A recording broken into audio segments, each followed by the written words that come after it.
Benjamin Franklin appealed for prayer in the assembly. Our country has a National Day of Prayer every year at the White House. But did you know that Congress has prayer before each session? The inclusion of a prayer before the opening of each session of both the House and the Senate traces its origins back to the colonial period. At that time, when the question of church and state separation had yet to be raised, it was fashionable for colonial assemblies to have chaplains who would open proceedings with prayers. At the change of the Constitution and the current structure of Congress, prayer was not included. But a month after the Constitutional Convention began in 1787, Benjamin Franklin proposed that the sessions begin with a prayer. Now, Benjamin Franklin was known as one of the least religious founders.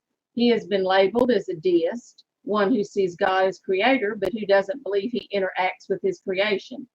Interestingly, at the end of his days, he appeared to have had a change of heart, as he couldn't deny that God had intervened on numerous occasions over the course of the American Revolution. At the Constitutional Convention, Franklin, at 81, reminds his colleagues they cannot forget what God had done and insists all need to continue to seek his assistance in order for the Republic to endure.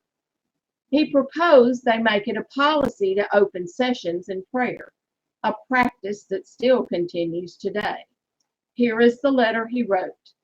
Mr. President, the small progress we have made after 4 or 5 weeks' close attendance and continual reasonings with each others, our different sentiments on almost every question, several of the last producing as many no's as ayes, is, methinks, a melancholy proof of the imperfection of the human understanding.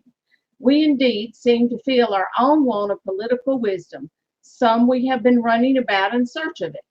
We have gone back to ancient histories for models of government and examined the different forms of those republics, which, having been formed with the seeds of their own dissolution, now no longer exist.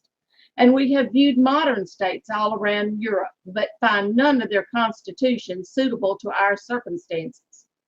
In this situation of this assembly, groping as it were in the dark to find political truth, and scarce able to distinguish it when presented to us, how has it happened, sir, that we have not hitherto once thought of humbly applying to the Father of lights to illuminate our understandings?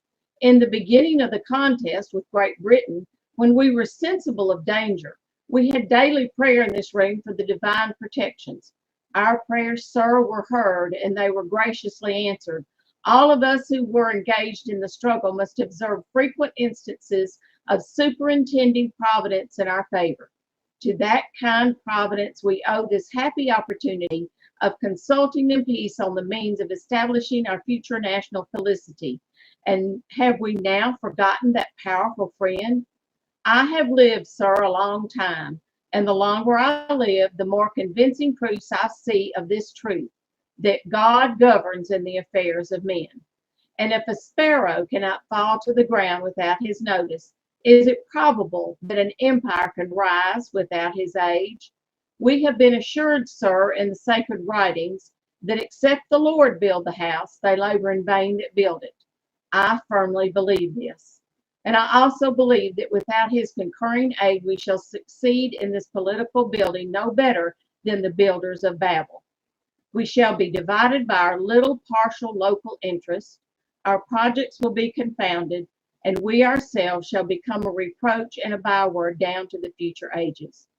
And what is worse, mankind may hereafter, from this unfortunate instance, despair of establishing governments by human wisdom and leave it to chance, war, and conquest.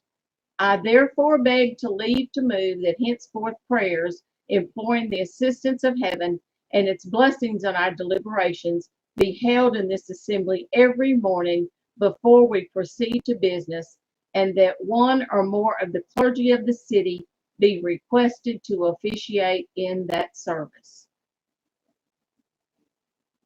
The members adjourned without a vote on the motion, and no prayers were included in the convention.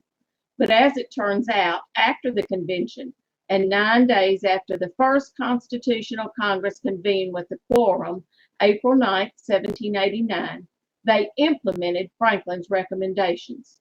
Two chaplains of different denominations were appointed, one to the House and one to the Senate, with the salary of $500 each, and this practice continues today. The chaplain of the United States House of Representatives is the officer of the United States House of Representatives responsible for beginning each day's proceedings with a prayer. One may argue that this violates the separation of church and state, but in 1983, the Supreme Court upheld the practice of having an official chaplain as deeply ingrained in the history and tradition of this country. They stated the ultimate authority for the position lies in the Constitution, which states that the House and Senate may each choose their officers with no restrictions on what kind of officers may be chosen. Using that authority, both chambers have chosen to continue to elect an officer to act as chaplain. It's really good to know that we have prayer before each session of Congress, and that this is still a nation under